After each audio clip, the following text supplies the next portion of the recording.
এই পর্বে আমরা কম্পিউটার অপারেশন লেভেল 3 স্ট্যান্ডার্ড অনুযায়ী ক্রিকেট ম্যাচ সম্পর্কিত একটি জব স্প্রেডশিটের মাধ্যমে সলভ করব।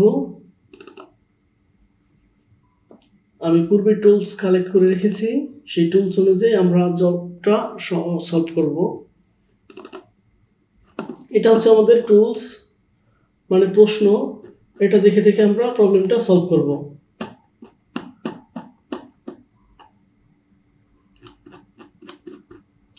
আমি পূর্বেই সময় যত ওয়েস্ট না হয় সেজন্য এটা লিখে রেখেছি। আমরা প্রশ্ন বুঝবো, পাশাপাশি কাজটা সম্পন্ন করব।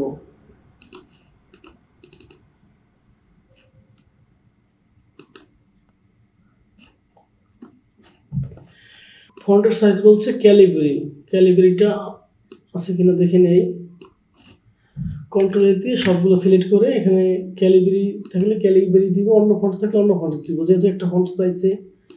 এখন এর সাইজ কত বলছে, কত সাইজ বলছে 20 এন্ড বোল্ড, সেটা হচ্ছে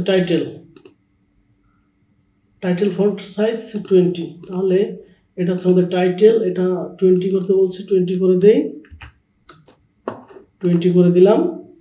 এরপর আদার টেক্সট কি বলছে, আদার টেক্সট বলছে 12। তো সবগুলো সিলেক্ট করে এটা 12 এমনিতেই আছে 12তে। এরপরে যে কাজটা করবো সেটা হচ্ছে cell formatting as per sample. Logo বা ইমেজ, লোগো বা একটা ইমেজ যদি দিই তাহলে এর সাইজ হবে 0.32 ইন্টু 0.32। একটা লোগো বসায় দেয়, ইনসার্ট যাওয়ার পরে পিকচার ডেস্কটপে যাই।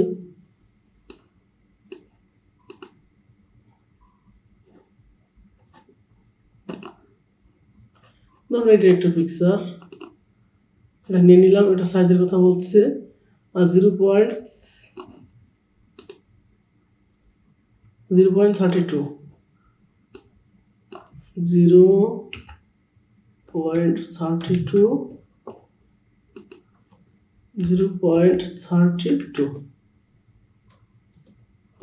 এই যে এটা হচ্ছে লোগো, এটা আমি নিয়ে নিলাম এখানে।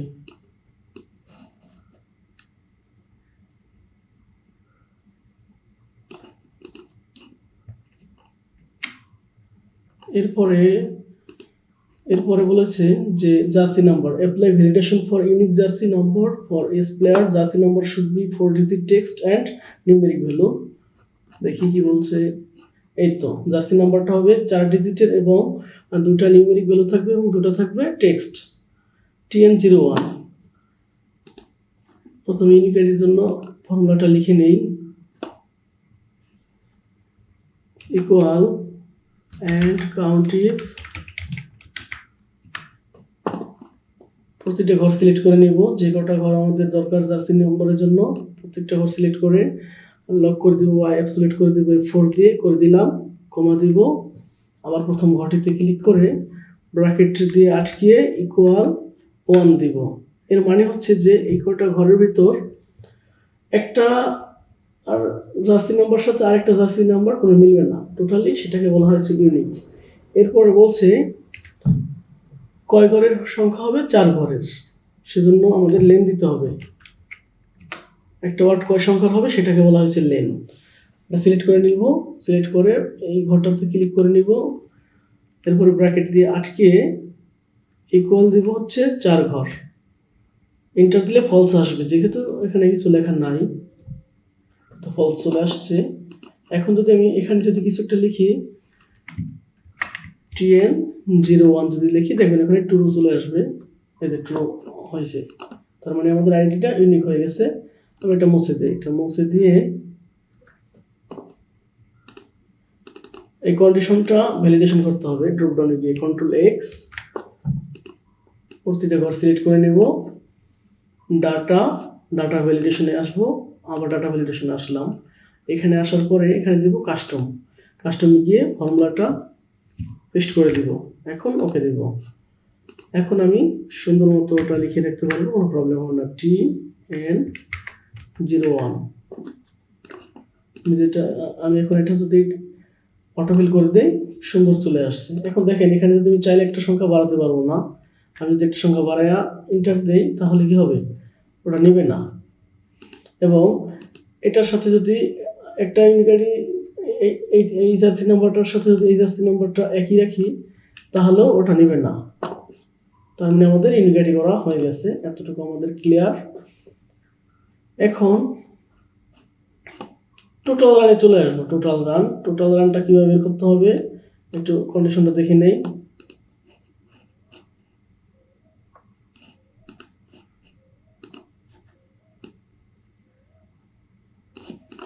টোটাল রানটা বের করার জন্য আমাদের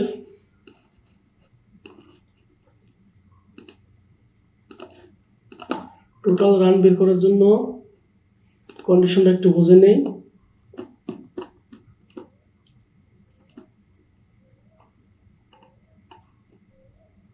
Based on each match, values are autofill flowing below condition.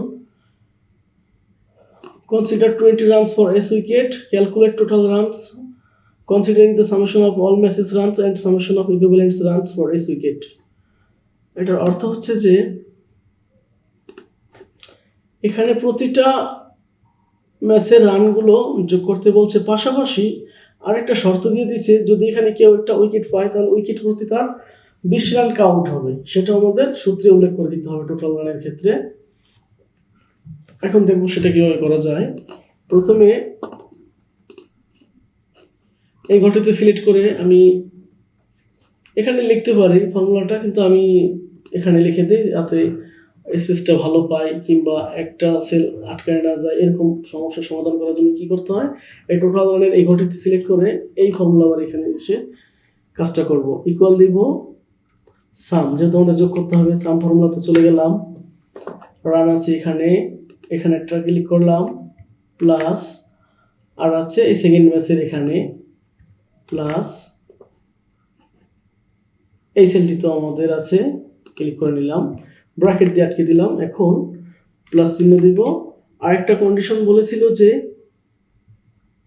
প্রতিটা উইকেট প্রতি সে 20 রান কাউন্ট হবে, সেজন্য এখন আরেকটা সূত্র লিখবো এখানে, সাম লিখলাম। লেখার পরে উইকেটের ঘরে একটা ক্লিক করলাম, প্লাস এই উইকেটের ঘরে, প্লাস এই উইকেটের ঘরে, ব্র্যাকেট দিয়ে আটকে দিব। এর সাথে প্রতিটা উইকেটের সাথে কাউন্ট হবে কত, 20 রান করে, এজন্য ইন্টু দিয়ে 20 লিখে দিলাম। এখন যদি এন্টার দেই তাহলে আমাদের 240 রান চলে আসছে। এই তো একটা ব্যাপার খেয়াল করুন যে আমাদের এখানে উইকেটে কোনো কেউ একটা উইকেট পায় না, সেজন্য কোনো রান কাউন্ট হয় নাই। এখন যদি এখানে যদি আমি তিনটা উইকেট ধরাই দেই যে এখানে ও 3টা উইকেট পাইছে, তাহলে এই 240-এর এই ঘরটিতে চলে আসবে 300 রান, কেননা প্রতিটা উইকেট প্রতি তার 20 রান। তো দেখেন কিভাবে হয়, এখানে আমি যদি 3 দেই তাহলে ইন্টার দেই তাহলে 240-এর জায়গায় 300 চলে আসবে। এই যে দেখুন 300 রান চলে আসছে। তার মানে হচ্ছে আমাদের কন্ডিশন ঠিকভাবে আমরা দিতে পেরেছি। পূর্বের অবস্থায় ফিরে আসলাম আন্ডু দিয়ে। এখন অ্যাভারেজ রানের কথা বলছে, মানে গড় রানটা বের করা খুবই ইজি। তবে একটা ব্যাপার হচ্ছে যে অ্যাভারেজ আপনারা ইকুয়াল অ্যাভারেজ কন্ডিশন না দিয়ে আমরা যোগ করে ভাগ করে দিব, যে কটা যোগ হবে সেই কটা ভাগ করে দিলে আমাদের অ্যাভারেজটা পারফেক্টলি চলে আসবে। অন্যথায় অনেক সময় অ্যাভারেজে কোনো একটা কারণে যোগাবশত প্রবলেম করে, এটা আমার এক্সপিরিয়েন্স থেকে বললাম। এনিওয়ে আমি ওইভাবেই কাজটা করব। তো এভারেজের ঘরে আমি সিলেক্ট করে ফর্মুলা বারে এসে এখন প্রতিটা রানের ঘরে ক্লিক করব, একটু ব্র্যাকেট দিয়ে নিই তাহলে সুবিধা হবে। ইকুয়াল ব্র্যাকেট, এই রানের ঘরে ক্লিক করলাম, plus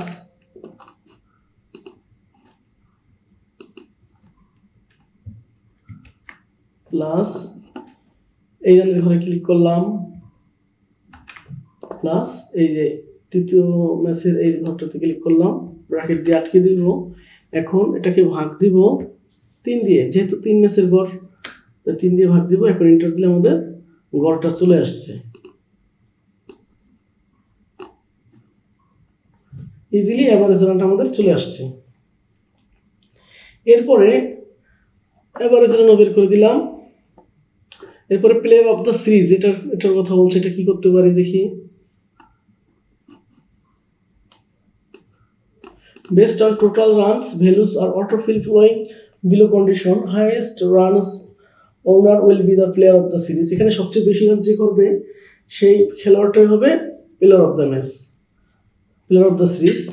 player of the series based on all runs, values are autofill following below condition. Highest runs owner will be the player of the series. Show name of the player of the series using formula. Orientation angle counterclockwise and player name should be bold.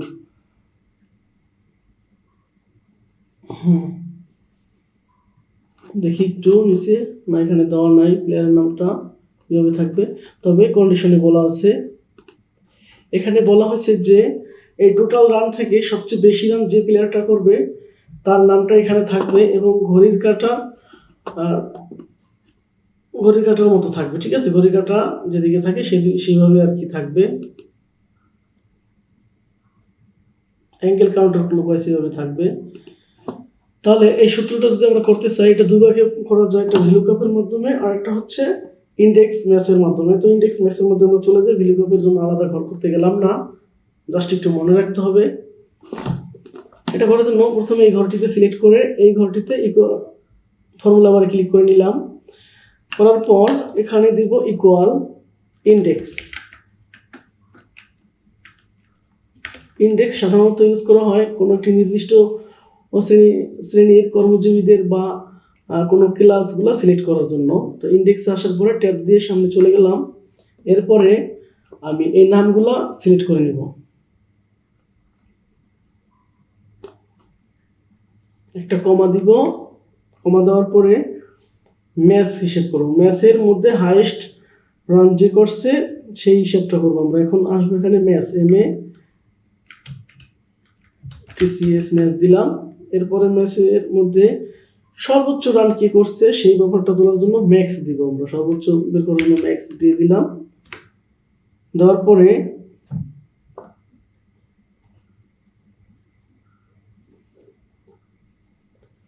এই total রানগুলো আমাদের select করতে হবে। তাহলে এই জায়গা থেকে আমরা বের করতে পারবো সর্বোচ্চ রান কি করেছে।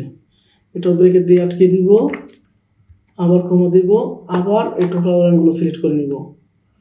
সবগুলো সিলেক্ট করে ব্র্যাকেট দিয়ে আটকে দিব এবং কন্ডিশন অনুযায়ী ফার্স্ট ব্র্যাকেট দিয়ে আটকে দিব। দুটো ফার্স্ট ব্র্যাকেট দিয়ে এখানে ইকুয়াল দেই, তাহলে সর্বোচ্চ রান স্কোরার চলে আসছে।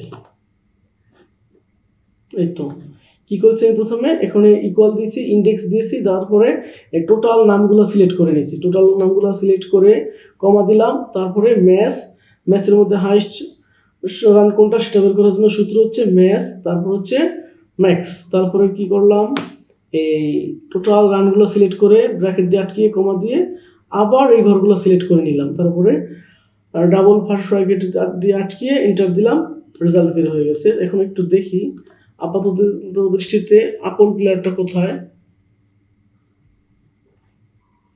এই যে আপন, ও রান করছে টোটাল কত 355। তাহলে আমাদের কন্ডিশনটা ঠিক আছে, একদম পারফেক্ট হয়ে আসছে। এরপরে প্লেয়ার অফ দ্য সিরিজ আমরা বের করতে পেরেছি। এখন এটা বলছে ঘড়ির কাঁটার মতো একটা অংশ করে দিতে বলছে সূত্র অনুযায়ী। অ্যাঙ্গেল কাউন্টার ক্লকওয়াইজ বলছে, তাহলে এটা আমরা অ্যাঙ্গেল কাউন্টার ওয়াইজ করে দিব। ওটা সিলেক্ট করে নিলাম।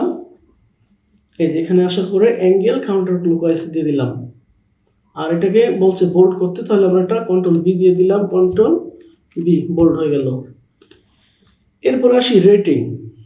আমাদের কি করতে হবে এখন, রেটিং বের করতে হবে। রেটিং বের করতে হলে বেসড অন টোটাল রানের উপর এই রেটিংটা বের করতে হবে। রেটিংয়ের সূত্রটা একটু দেখে নিই কি কি বলেছে। Player will get 1 rating for each 100 runs of total runs. যদি 100 রানের নিচে কেউ রান করে, তাহলে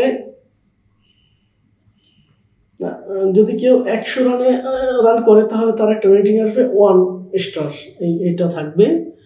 আর হচ্ছে player will gate 0 rating if total runs less than 100। তাহলে 100 নিচে যদি রান করে তাহলে সে কোনো রেটিংই পাবে না, সেটা বলে দিচ্ছে। তো এখানে সূত্র বলছে যদি 200 রান করে তাহলে তার 2টা স্টার আসবে। তাহলে এখানে আমাদের একটা সূত্র অ্যাপ্লাই করতে হবে, সেটা হচ্ছে রিপিট আর হচ্ছে ইন্টিজার।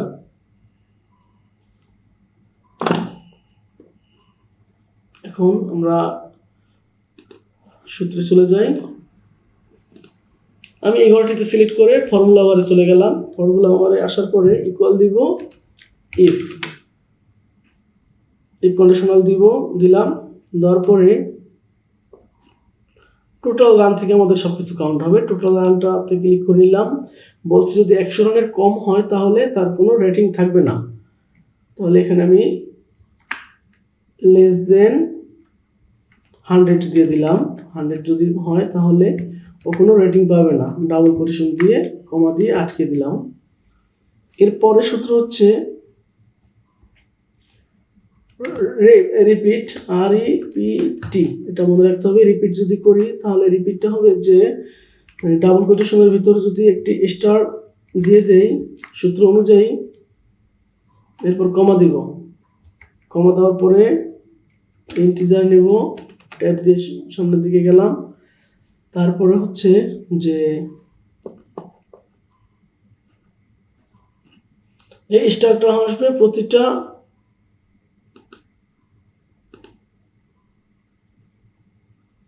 টোটাল রানের 100, যদি 100-র উপরে যদি পায় তাহলে সে একটা রেটিং পাবে, এবং যদি 200 পায় তাহলে 2টা রেটিং পাবে। সেজন্য এটা কন্ডিশন অনুযায়ী ইন্টিজার টোটাল রান ভাগ দিয়ে দিব 100। এরপর আমরা সূত্র অনুযায়ী যে কটা সূত্র রয়েছে সে কটা ফার্স্ট ব্র্যাকেটের দিয়ে দিব। 3টা দিয়ে দিলাম, যেহেতু একটা আছে ইফ আর একটা আছে রিপিট আর আছে ইন্টিজার, সেজন্য 3টা সূত্র ইউজ করা হয়েছে, এই জন্য 3টা ক্লোজিং ফার্স্ট ব্র্যাকেট দিয়ে দিলাম। এখন এই সূত্রটা একটু বোঝার চেষ্টা করতে হবে যে 100-র নিচে যদি সে রান করে তাহলে তার কোনো রেটিং থাকবে না, এই জন্য ডাবল কোটেশনের ভিতর ফাঁকা রেখে দিয়েছি। তারপর রিপিটের সূত্রটার মানে হচ্ছে যে রিপিট দেওয়ার পরে আমি দেখা গেল ডাবল কোটেশনের ভিতরে একটা স্টার দিছি এবং ইন্টিজার যে 400, এটার মানে হচ্ছে যে যদি 100 এই টোটাল রানের মধ্যে যদি 100 করে পায় তাহলে সে একটা রেটিং পাবে, এবং যদি এর বেশি পায় তাহলে দেখালো তো প্রতি 100-র জন্য একটি করে স্টার রেটিং পাবে, এবং প্রতি 200 জন্য এভাবে পর্যায়ক্রমে 100 করে যদি বাড়ে তাহলে তার রেটিংগুলো বেড়ে যাবে। এখন যদি আমি ইন্টার দেই তাহলে দেখি কি হয়। এই তো আমাদের রেজাল্ট বের হয়ে গেছে। রেটিং এই যে 240 পাইছে, যার কারণে সে 2টা রেটিং পাইছে। এখন যদি আপনের ঘরে দেখেন ও 355 রান করেছে, ও 3টা স্টার পাবে, 3টা রেটিং পাবে। যাই হোক, এখন আমি এটা অটোফিল করে দেই। এই তো চলে আসছে। যারাই 300 রান করছে তারাই 3টা স্টার পাইছে, যারা 200 করে পাইছে 200 প্লাস পাইছে তারা 2টা করে রেটিং পাইছে। তাহলে আমাদের সূত্র অনুযায়ী আমাদের জবটা করতে সমর্থ হয়েছি। জাস্ট আপনারা ফর্মুলাগুলো ভালো করে বোঝার চেষ্টা করবেন এবং বারবার প্র্যাকটিস করবেন, তাহলে কোনো প্রবলেম হবে না। Thank you so much.